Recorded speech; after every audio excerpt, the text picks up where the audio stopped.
2020 is fast approaching, and that means we got a new slate of movies, and right now it is shaping up to be a great year. With all these movies, I have my own personal top 10 of what I'm looking forward to the most. So let's start with number 10.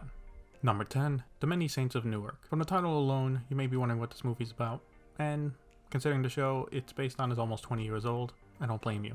Well, The Many Saints of Newark is a prequel movie from the hit HBO show The Sopranos. Now, this does not bring back the old cast for obvious reasons, but instead focuses on the Soprano family in the 1960s and 70s. To add to this, the original creator of the show, David Chase, has returned to write and produce the movie. The cast is also really good, so between that and the original creator coming back, and it having enough space from the TV show, the movie has a good chance of hitting it out of the park. The Many Saints of Newark comes out on September 25th, 2020. Ninth place, The Last Duel. The Last Duel is a movie that has come together really quickly over the past year, and has recently gotten the green light from Disney under the Fox banner to go ahead. The movie is set in the 14th century and focuses around a pair of knights and a woman are pushed to their limits. This is based on a book written by Patricia Highsmith with the same title. The reason it is on my list is because of the people behind it. Ridley Scott is directing and stars Matt Damon, Adam Driver, Joey Comer, and Ben Affleck.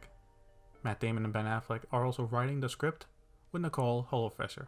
I think not only is this a solid team, but the setting itself is unique enough to have me intrigued. I mean, seeing Matt Damon and Ben Affleck in a period piece, sign me up. The Last Duel is scheduled for December 25th, 2020. In 8th place, it is Bad Boys for Life. This movie is only on my list for the sole reason of having a guilty pleasure of watching the first two movies. Growing up, I would always stop to watch some of it whenever I saw it flipping through TV channels. Now, 17 years later, we are finally getting one more movie. So far, the trailers have been fine, and while Michael Bay is not directing this one, the new directors seem to have kept the same style, which is good to see. I also can't help but smile seeing Will Smith and Martin Lawrence sharing a screen again. The chemistry they had is still there. I'm not going into this expecting perfection. I just hope the movie can give a satisfying conclusion to the series and provide some fun along the way. Bad Boys for Life comes out January 17th, 2020. In 7th place, it is Halloween Kills. Halloween Kills is simply up here for the reason of curiosity. While I enjoyed the last one back in 2018, I was under the impression and hope that it would be the last one in the series with Laurie Strode and Michael Myers having a final showdown. That did not happen. Instead, the movie teased a sequel, and sure enough, Universal announced 2 more Halloween movies, with this being the first one. So while I have some doubts, the same creative team is behind it, including David Gordon Green and Danny McBride. The last Halloween was the best one in decades, so I have enough faith in them that they can deliver another good horror movie. Halloween Kills comes out October 16th, 2020. 6th place is The Trial of the Chicago 7. This is a movie that has been in the works for a while, and it is finally going to come out. The Trial of the Chicago 7 is about a real event where 7 people were arrested and charged with conspiracy to incite riots. The topic itself is interesting, but again, it is the crew here that looks like it'll make it shine. This is an Aaron Sorkin film with him directing and writing the screenplay. The cast is also stacked with Sacha Baron Cohen, Michael Keaton, Eddie Redmayne, and Jordan Gorst-Levitt, to name a few.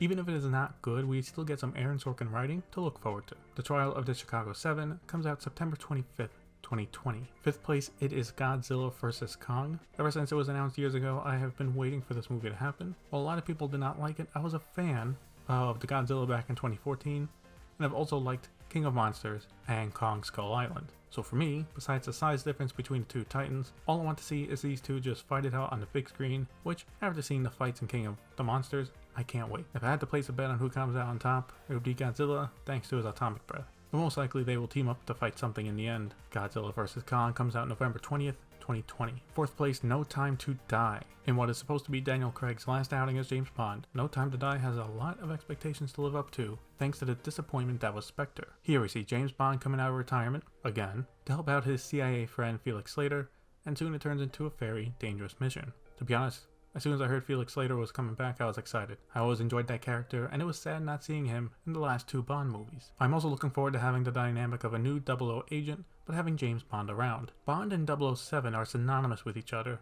so having that separated makes for an interesting dynamic. What I hope for the movie, at a minimum, is a good ending for James Bond.